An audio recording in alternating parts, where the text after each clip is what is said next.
নবী ডাক দিয়েছেন, আসসালামু আলাইকা ইয়া আব্দুল্লাহ। ওগো আব্দুল্লাহ, দরজা খোলো, আমি বিশ্ব নবী এসেছি। আব্দুল্লাহ আনসারী রাদিয়াল্লাহু তাআলা এমন একজন গরীব সাহাবী ছিলেন, ওনার পরনে কোনো কাপড় ছিল না, উনি কোনো কথার জবাব দিলেন না। বিশ্ব নবী রাহমাতুল লিল আলামিন, জগতের সবথেকে ভালো মানুষ, যার হাতের ইশারায় শাক্তুল কমার ইকতারাবাতিস সাআত ওয়া শাক্তুল কমার, হাত দিয়ে ইশারা করেছে। আবু জাহেল বলেছে, মুহাম্মদ, আকাশের চাঁদকে যদি তুমি দ্বিখণ্ডিত করে দেখাও, এই মুহূর্তে তোমার উপর তোমার আল্লাহর উপর ঈমান আনবো। নবীজি বললেন, হয়ে যাও। সঙ্গে সঙ্গে জবান দিয়ে বলা লাগে নাই, শাহাদাত আঙ্গুল ইশারা করেছেন, কমপ্লিট একটা সূরা নাযিল হয়েছে। জোরে বলেন আল্লাহু আকবার। আকাশের চাঁদ কাঁপতে কাঁপতে দুই খণ্ড হয়ে গেল, আকাশের চাঁদ কাঁপতে কাঁপতে দুই খণ্ড হয়ে গেল। আবু জাহেল চিৎকার করে বলতেছে, রে মুহাম্মদ, আমরা জানতাম মানুষেরা জাদু চুনা খাটায় জমিনের মধ্যে, আর আমার ভাতিজা মুহাম্মদ জাদু করেছে আকাশের চাঁদের মধ্যে। বলেন নাউজুবিল্লাহ। বিশ্বনবী রাহমাতুল লিল আলামিনের সুপ্রিম পাওয়ার ছিল, এত পাওয়ার ছিল, সারে শরীয়ত প্রণেতা। যদি হ্যাঁ বলতেন সেটাকে হ্যাঁ হয়ে যেত, শরীয়ত হয়ে যেত। যদি না বলতেন ওইটা হারাম হয়ে যেত। এত বড় পাওয়ারফুল নবী, কোন নবীকে আল্লাহ আরশের মধ্যে নেন নাই। আল্লাহ কয়, মুহাম্মদুর রাসূলুল্লাহ, আমি আপনাকে জমিনে পাঠাই, আপনার ছায়া কিন্তু আমি দেই নাই। আপনার একটা গোপন কথা আজকে বলে যাব, আপনার ছায়া কিন্তু আমি দেই নাই। আপনার দেহটা পাঠাইছি আমি মক্কা মদিনার জমিনের মধ্যে। আপনার ছায়া মুবারক আমি আল্লাহ আমার আরশের মধ্যে রেখে দিয়েছি। তাফসীরে জাবিরের মধ্যে লেখেন, মুফাসসির বলেন যে আল্লাহর নবীর ছায়া ছিল না। এই জন্য ভাইরা আল্লাহ পাক বলেন, ওগো আমার হাবিব, আপনার ছায়াটা দেখে দেখে আমার বড় ভালো লাগে, আমার কাছে বড় ভালো লাগে, আমি আপনাকে দুনিয়ার মধ্যে পাঠালাম। এই পাওয়ারফুল নবী আব্দুল্লাহ আনসারী নবীর সাহাবীর কাছে বাড়ির দরজায় গিয়ে বলতেছে, রে আব্দুল্লাহ, আসসালামু আলাইকা। ও আব্দুল্লাহ রে। আব্দুল্লাহ কোনো কথা বলে না। সাহাবীরা বলতেছে, রে রাসূলুল্লাহ, রে হাবিবাল্লাহ, আপনার আব্দুল্লাহ নিশ্চয় ঘরের মধ্যে আছে। কিছু লোক থাকে না একটু কেড়া কায়দার, হযরত ওমর তো মনে করেন যে খুব অন্য কায়দার লোক ছিলেন, জায়গা করে মনে করেন যে 144 জারি করে দিতেন। ওমর বলতেছে, ইয়া রাসূলুল্লাহ, আব্দুল্লাহ কিন্তু বিলাল ভাই ঘুমাচ্ছে আমার কাছে বসে বসে। এই দেখেন বিলাল ভাই ঘুমায়, কালকে রাত জাগিছে আল্লাহর ওলি এইখানে বসে আছে। ভাইরা আমার দিকে তাকান। আব্দুল্লাহ আনসারীর ব্যাপারে হযরত ওমর বলতেছে, হুজুর নিশ্চয় আব্দুল্লাহ আনসারী ঘরের মধ্যে আছে, ঘাপটি মারে বসে আছে, আমাদের কথার কোনো জবাব দিচ্ছে না। নবীজি বলেন, ওমর রে, এইভাবে কোনো মন্তব্য করা লাগে না, আমার সাথে চলো আমরা মদিনার মসজিদে চলে যাই। নবীজি যখন যাইতে যাইতে অল্প সময় দূরে চলে গেছেন, আব্দুল্লাহ আনসারী রাদিয়াল্লাহু তাআলা আনহু ঘরের দরজা থেকে বের হয়ে বিশ্বনবী পিছনে পিছনে পাগলের মতো দৌড়াইতেছে, বলতেছেন, ইয়া রাসূলুল্লাহ, ইয়া হাবিবাল্লাহ, আপনি যাইতেছেন, আমি আপনার কথার জবাব দিতে পারি নাই। নবীজি বলেন, আব্দুল্লাহ রে, তুমি আমার কথার জবাব কেন দিলে না? আমার কথার জবাব কেন দিলে না? আমি তোমার দরজায় গিয়ে কয়েকবার তোমাকে ডাকলাম। হযরত আব্দুল্লাহ আনসারী রাদিয়াল্লাহু তাআলা আনহু চোখের পানি ছেড়ে দিয়ে বলতেছে, ইয়া রাসূলুল্লাহ, ইয়া হাবিবাল্লাহ, হুজুর, আমার ঘরের মধ্যে মাত্র একটা কাপড় আছে। কয়টা কাপড় আছে? আরে আমার ঘরের মধ্যে মাত্র একটা কাপড় আছে। নবীজি মসজিদে নববীর মধ্যে যখন হযরত বিলাল রাদিয়াল্লাহু তাআলা, ফারুক চা পাঠান, চা চিনি কম দিয়ে চা পাঠান। মসজিদের নববীর মধ্যে বিলাল যখন আযান মেরে দেয়, আযান দিয়ে দেয়, এই আপনারা কি উঠে যাবেন? আযান দিয়ে আযান রং সাই একই পাড়া দিবার কো আপনাদের খারাপ লাগতেছে না? শুনবেন না? আমি কিন্তু এলো ওয়াজ শুরু করে নেই, মানে ওই ওয়াজ ক্লিয়ার করতেছি, ওয়াজ করার জন্য। গিয়ে যদি বোতলের মধ্যে ঢুকো দিয়া, তা সেই বোতল আগে পরিষ্কার করা লাগে না? কি বলা যায়? লাগে কি লাগে না? বলেন আল্লাহ আল্লাহ আল্লাহ, যদি আল্লাহ আল্লাহু আল্লাহ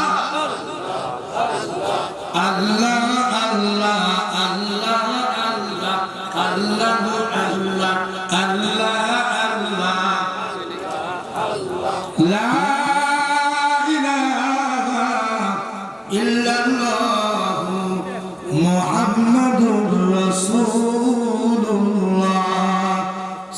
সাল্লাল্লাহু আলাইহি ওয়াসাল্লাম আব্দুল্লাহ আনসারীকে বিশ্ব নবী জিজ্ঞাসা করলেন, আব্দুল্লাহ রে, তোমার বাড়ির দরজায় গিয়ে তোমার নক করলাম, তুমি আমার কথা জবাব দিলে না। বিশ্ব নবী এই কথা বলার সঙ্গে সঙ্গে আব্দুল্লাহ আনসারী রাদিয়াল্লাহু তাআলা আনহু চোখের পানি ছেড়ে দিয়ে বলতেছেন, ইয়া রাসূলুল্লাহ, ইয়া হাবিবাল্লাহ, হুজুর আপনি ডাকতেছেন, আমি আসবো না। আমি আব্দুল্লাহ আপনার জন্য জীবন দিয়ে দেব। নবীজি, আমি এত গরিব মানুষ, আমাদের ঘরের মধ্যে মাত্র একটা কাপড়। বিলাল যখন মসজিদে নববীর মধ্যে আযান দেয়, আমার স্ত্রী ঘরের মধ্যে একটা গর্ত করে রেখেছে। ওই গর্তের মধ্যে বিলাল যখন আযান দেয়, আমার স্ত্রী উলঙ্গ হয়ে, বিবস্ত্র হয়ে, ল্যাংটা হয়ে ওই গর্তের মধ্যে কাপড়টা খুলে আমাকে দিয়ে গর্তের মধ্যে নামে।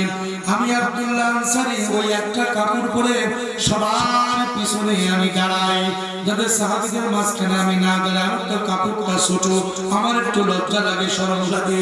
ইয়া রাসূলুল্লাহ, বড় গরিব মানুষ আমি, ওই ছোট একটা কাপড় পরে আমি পিছনে, আপনার পিছনে নামাজ পড়ি। আপনারা না দেখলে আমার জীবনটা শর্টকাট হয়ে বের হয়ে যায়, আমি পাগলের মতো হয়ে যাই। আমি এই জন্য মসজিদে নববীর মধ্যে আসি, আপনার পিছনে নামাজ পড়ি বটে। আপনি যখন সালাম ফিরে দেন, ইয়া রাসূলুল্লাহ, আমি আব্দুল্লাহ আনসারী নামাজের উত্তর থাকতে থাকতে আমি বাড়ির মধ্যে চলে যাই। আমি আবার ওই গর্তের মধ্যে ঢুকি, কাপড়টা খুলে আমি উলঙ্গ হয়ে, ল্যাংটা হয়ে আমার স্ত্রীকে আমি কাপড়টা দিয়ে দেই। আমার স্ত্রী নামাজ পড়ে, ফজরের নামাজ, আমি উলঙ্গ হয়ে গর্তের মধ্যে বসে থাকি। ইয়া রাসূলুল্লাহ, ইয়া হাবিবাল্লাহ, এই জন্য আমি চলে আসি। আযান হওয়ার পরে, নামাজ পড়ার পরে আমি আর দেরি করতে পারি না। আমি যদি দেরি করে ফেলি, এদিকে সূর্য উঠে যাবে, আমার স্ত্রীর নামাজ কাজা হয়ে যাবে। আল্লাহর নবীর চোখ দিয়ে দরদর করে পানি বের হচ্ছে, নবীজির দাড়ি মুবারক ভিজে ভিজে পানি বের হচ্ছে। বিশ্ব নবী বলতেছেন, আব্দুল্লাহ রে, আমি জানতাম না আমার সাহাবীদের মধ্যে তুমি সবথেকে গরিব মানুষ, আমি তো, আমার এটা জানা ছিল না। বিশ্ব নবী বলেন, সাহাবীরা রে, আমার আব্দুল্লাহকে সহযোগিতা করো। হযরত ওসমান বিন নুরাইন রাদিয়াল্লাহু তাআলা আনহু, অন্যান্য সাহাবা আজমাইনরা হযরত আব্দুল্লাহ আনসারীকে সহযোগিতা করলেন। কাপড়ের কাটটি হয়ে গেল। ইতিমধ্যে নবীজির সামনে গেলেন দুইটা বালক বাচ্চাকে, বালক ছেলেকে, আমার কথা কি বোঝা যায়? দুইটা বালক ছেলেকে পিঠ মোড়া দিয়ে খেজুর গাছের সাথে বাঁধা রয়েছে। আল্লাহর নবী জিজ্ঞাসা করলেন, বালক, তোমাদের বাবার নাম কি? বালক দুইটা বলতেছে, ইয়া রাসূলুল্লাহ, কি যার বাড়িতে মাত্র আসলেন, আমার বাবার নাম আপনার প্রিয় সাহাবী আব্দুল্লাহ আনসারী। আমার বাবার নাম হচ্ছে আপনার প্রিয় সাহাবী আব্দুল্লাহ আনসারী। আমার বাবা আমাকে এই বাবাদেরকে এইভাবে বেঁধে রেখেছেন। নবীজি বলেন, আব্দুল্লাহ রে, তোমার সন্তান দুইটাকে এইভাবে গাছের সাথে পিঠ মোড়া দিয়ে কেন বেঁধে রেখেছো? এই কথা বলার সঙ্গে সঙ্গে আব্দুল্লাহ বলতেছে, ইয়া রাসূলুল্লাহ, এই যে দেখতেছেন খেজুর গাছটা, এই খেজুর গাছটা আমার সীমানা একবারে, এটা আমার খেজুর গাছ না, এটা একটা ইহুদির খেজুর গাছ।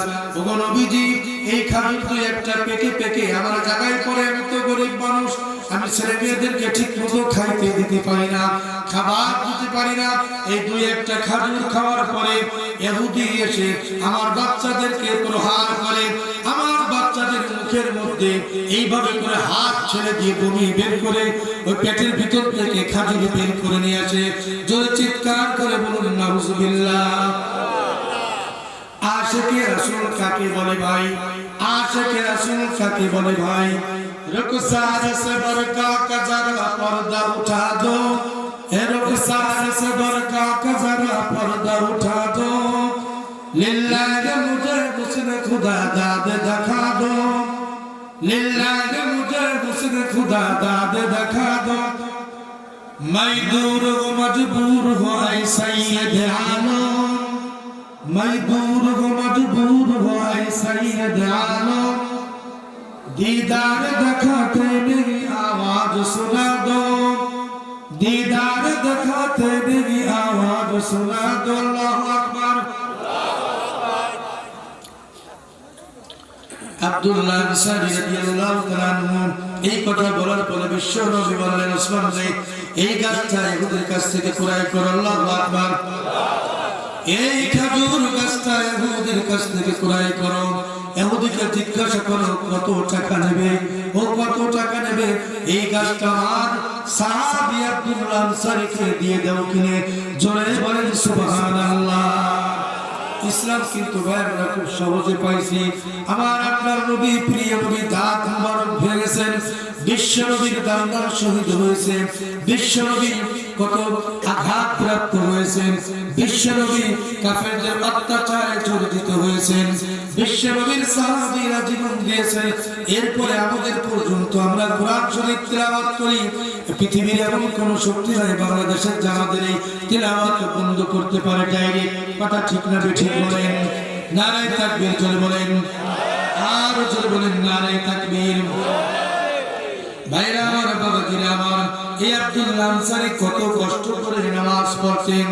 আমার আপনার ঘরের মধ্যে কত খাবার আছে ফ্রিজের মধ্যে, আমার আপনার ঘরের মধ্যে অনেকের তো 1 মাসের বাজার ফ্রিজের মধ্যে ঢুকানো আছে, অনেকের 15 দিনের বাজার মাছ গোশত ফ্রিজের মধ্যে ঢুকানো আছে, আমার আপনার আলমারি শোকেস কয়েস দরব আরো কত কিছু আছে নাম জানা নাই। ওর ভিতরে কাপড়ের কোনো অভাব নাই, বিভিন্ন কালারের কাপড় আছে। স্বামী কাপড় কিনে দেয়, শাড়ি কিনে দেয়, স্ত্রী ওই শাড়িগুলো সুন্দর করে শোকেস আলমারির ভিতরে রাখে। ওই স্বামীকে জীবনে কোনোদিন পরিয়ে দেখায় না। যেই দিন কোন জায়গায় কোনো বিয়ে শাদী হয়ে যায়, ওই বিয়ের ভিতরে আগে স্বামীকে বলে দেয় আজকে কিন্তু আমাদের ঘরে একজন মানুষ আসবে। স্বামী বলতেছে মানুষ মানে আমি কি মানুষ না? তুমি মানুষ ঠিক আছে, তোমার তো পাও ভাড়া আছে না ভাই? তুমি মানুষ ঠিক আছে, তোমার তো পাও ভাড়া। এই যে নতুন বিছানা বিছাইছি, আমাদের ঘরে একজন মানুষ আসবে মানে আমার বিয়ে হিসাব আসবে। এই নতুন বিছানা তার জন্য বিছাইছি, শেষ হবে। ফাটা পাও নিয়ে যদি বিছানায় তুমি ঢোকো আর ল্যাপে যদি কোনো মতো খালি গুড়মুড়ে ঘষা লাগে, ল্যাপ কিন্তু সিধে ফাটা ফাটা হয়ে যাবে। সাবধান, তুমি কিন্তু ওই জায়গায় উঠবা না। নতুন শাড়ি সুন্দর করে কুচি দিয়ে এই জায়গায় শিফটিং মারছে, এখানে শিফটিং মারছে, একেবারে 12 হাত শাড়ি, তার 14 হাত খালি রয়েছে, আছে না নাই বলেন? 12 হাত শাড়ি দিয়ে আমার মা বোনেরা পিঠ প্যান্ট এগুলো মাথা ঢাকতে পারে না, কোনো দিন ওরার জীবনে ঢাকতে পারবে না।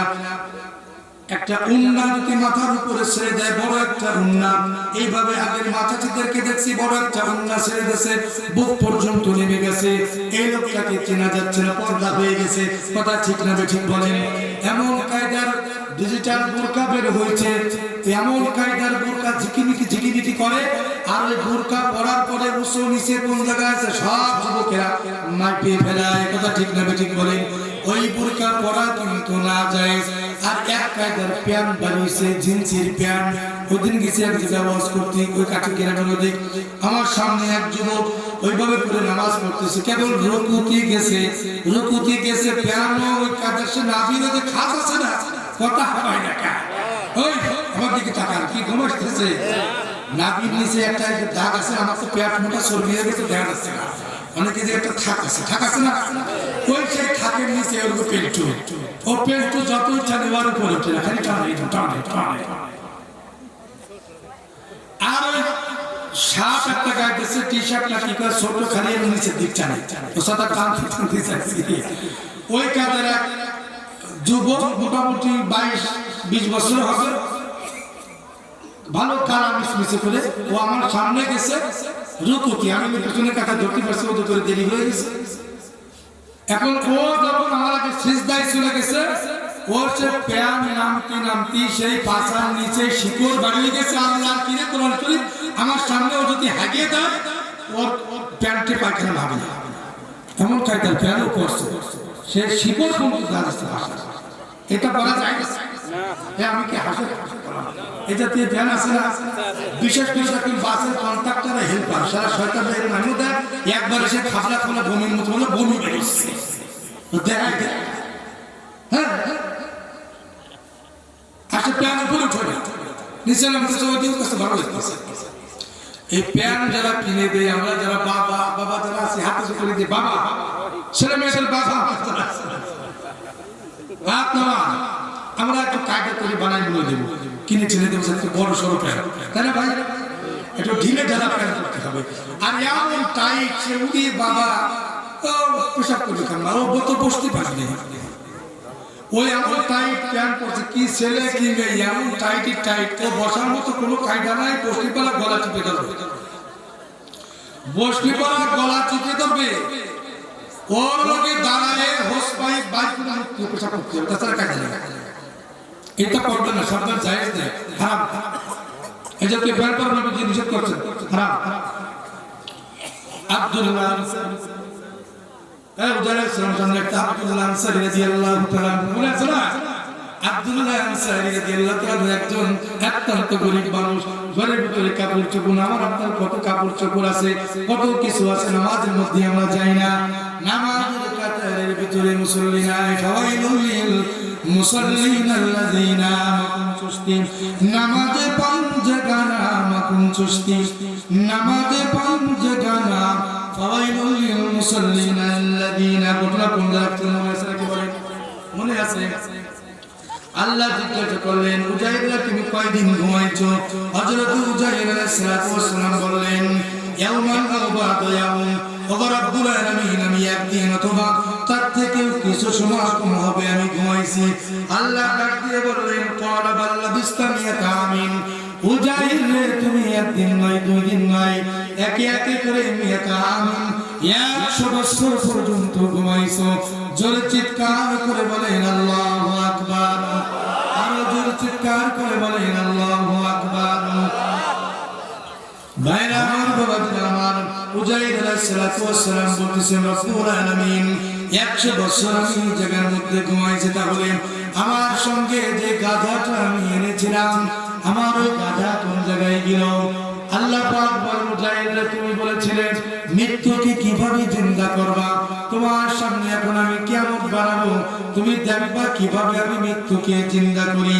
আল্লাহ ডাক দিয়ে বললেন, উজাইর তোমার গাধার নাম ধরে ডাক দাও। মুফাসসিরিন ইকরাম লিখেছেন, হযরত উজাইর আলাইহিস সালাতু ওয়াস সালাম না গাধার নাম ধরে যখন ডাক দিয়েছে, ওই জায়গা থেকে যেখানে গাধাটা বেঁধেছিল, গাধা মরে 100 বছর কি গাধা জিন্দা থাকবে বলেন? মরে যাবে না, মরে পচে একবারে শীতকাই মাটির সাথে মিশে গেছে, ওর কোনো অস্তিত্ব নাই। আল্লাহ পাক বলেন, মিনহা খালাকনাকুম ওয়া ফিহা নুঈদুকুম ওয়া মিনহা নুখরিজুকুম তারাতান উখরা, এই মাটি থেকেই তোমাদেরকে বানিয়েছি, এই মাটির ভিতর তোমাদেরকে দিয়ে দেব, আবার এই মাটির থেকে তোমাদেরকে উঠাবো। 100 বছর গাধা মরে মাটির সাথে মিশে গেছে। আল্লাহ পয়গম্বর হযরত উজাইর বলেন, রব্বুল আলামিন আমি আমার গাধার নাম ধরে ডাক দিলাম। উজাইর আলাইহিস সালাতু ওয়াস সালাম গাধার নাম ধরে যখন ডাক দিলেন, সঙ্গে সঙ্গে মাটির ভিতর থেকে, আল্লাহু আকবার বলেন, সঙ্গে সঙ্গে মাটির ভিতর থেকে একটা হাড়ের সঙ্গে এসে আরেকটা হাড়ের এইভাবে মিল হয়ে যাচ্ছে। ধরে বলেন আল্লাহু আকবার, একটু জিকির করেন লা ইলাহা ইল্লাল্লাহ, লা ইলাহা ইল্লাল্লাহ, লা ইলাহা ইল্লাল্লাহ, লা ইলাহা ইল্লাল্লাহ, লা ইলাহা ইল্লাল্লাহ,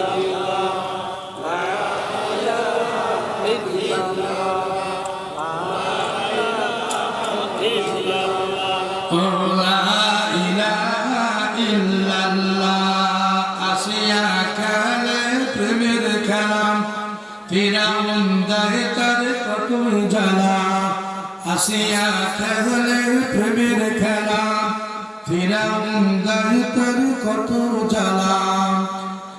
আকাশ থেকে এলো রে ইলহাম, ওরে বান্দি সবুর কর, খুলে দেব তোর মনের তালা, লা ইলাহা ইল্লাল্লাহ,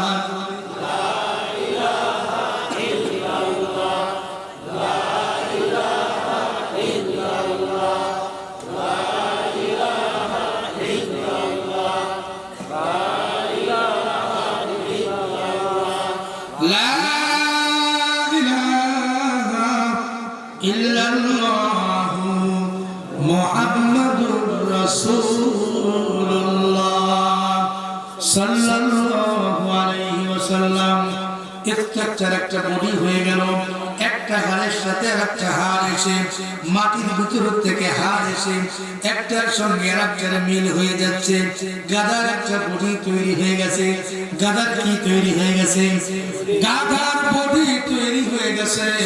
হযরত উযাইর আলাইহিস সালাতু ওয়াস সালাম ডাক দিয়ে বলেন, রব্বুল আলামিন, আমার গাধার বডি তৈরি হয়ে গেছে, আমার গাধার গোশত গেল কোন জায়গায়? তাফসীরের মধ্যে মুফাসসিরিন ইকরাম লেখেন যে উযাইর পয়গম্বরকে আল্লাহ বললেন, উযাইর রে, গাধার নাম ধরে তুমি ডাক দাও। এরপরে গাধার নাম ধরে ডাক দেওয়ার পরে গোশত এসে মাটির ভিতরে থেকে তরতাজা গোশত এসে গাধার কাঠামের উপরে সামনে হয়ে গেল। মিনহা খালাকনাকুম ওয়া ফীহা নুঈদুকুম ওয়া মিনহা নুখরিজুকুম তারাতান উখরা। মানুষ যখন মারা যায়, কবরে রাখার সময় আমরা এই দোয়াটা আমরা মৌলবীরা পড়ি, আমাদের সাথে সাথে শ্রোতা যারা থাকে সবাই পড়ে, করে ঠিক না ঠিক বলেন? কিন্তু কবরে নামায় একটা দোয়া আমরা পড়ি, বিসমিল্লাহি আলা মিল্লাতি রাসূলিল্লাহ। পড়ে কি পড়ি না বলেন? এই দোয়াটা কিন্তু আমরা পড়ি, আমার সঙ্গে পড়েন, বিসমিল্লাহি আলা মিল্লাতি রাসূলিল্লাহ। লাশটা যখন কবরে রাখি আমরা এই দোয়াটা পড়ি। এর অর্থ কি? তার ধর্ম কি? এই দোয়াটা আমরা কেন পড়ি? আল্লাহর নামে আর রাসূলের মিল্লাতের উপরে রেখে দিলাম তোমাকে। যাকে আমরা কবরে রাখলাম, এই লোকটা 70 বছর বয়স হয়ে গেছে, জীবনে কোনোদিন এক ওয়াক্ত নামাজও পড়ে নাই, জীবনে কোনোদিন 30 রোজার একটা রোজাও রাখে নাই। রোজার কথা যখন তাকে বলা হতো, সে বলতো আমার ঘরে কি ভাত চাউল কম আছে নাকি যে আমি রোজা রাখবো? এই কথাটা কিন্তু শিরকি কথা, এই কথা কিন্তু কুফরি কথা ভাই। হাতে ধরে পায়ে ধরে এই কথা কিন্তু বলা যাবে না। আপনি রাখতে পারতেছেন না, সে একটা গুনাহ। এরপরে আরেকটা গুনাহ আপনি কেন করবেন? জীবনে কোনোদিন তার যে অর্থবিত্ত ছিল, ইস্তবার ছিল, ইসলামের কোনো কাজে আসে নাই। মাদ্রাসার তালবের মাদ্রাসার ছাত্ররা অনেক সময় চাঁদা দিতে আসে না আসে বলেন? ফকির মিসকিনরা ভিক্ষা নিতে আসে। এই ভিক্ষুক যখন সন্ধ্যার সময় আসে, আমাদের গ্রামের মহিলারা বলে দেয়, অনেক মহিলা আছে যে সন্ধ্যার সময় ভিক্ষা দিতে নাই, সন্ধ্যার সময় ভিক্ষা দিলে আপাত পালাই শুরু হয়ে যায়। এটা একটা কুসংস্কার। সন্ধ্যার সময় যদি মানুষ মারা যায়, আমরা কিন্তু তার জানাজার নামাজ পড়ি, কথা ঠিক না বেঠিক? ভাইরা আমার, বাবাজিরা আমার, মা বোনেরা আমার, পর্দার আড়ালে আমার যারা মা বোনেরা আছেন শুনে রাখেন, ভিক্ষুক যদি রাতে অন্ধকারে সন্ধ্যার সময় আসে, আপনার ঘরে যদি কিছু দেওয়ার মতো থাকে, মেহেরবানি করে ভিক্ষুককে আপনি দিয়ে দেবেন, তাকে খালি হাতে ফেরত দেবেন না। জীবন যৌবন সব চলে গেছে, মরা লাশটা যখন কবরে রাখি, বিসমিল্লাহি আলা মিল্লাতি রাসূলিল্লাহ।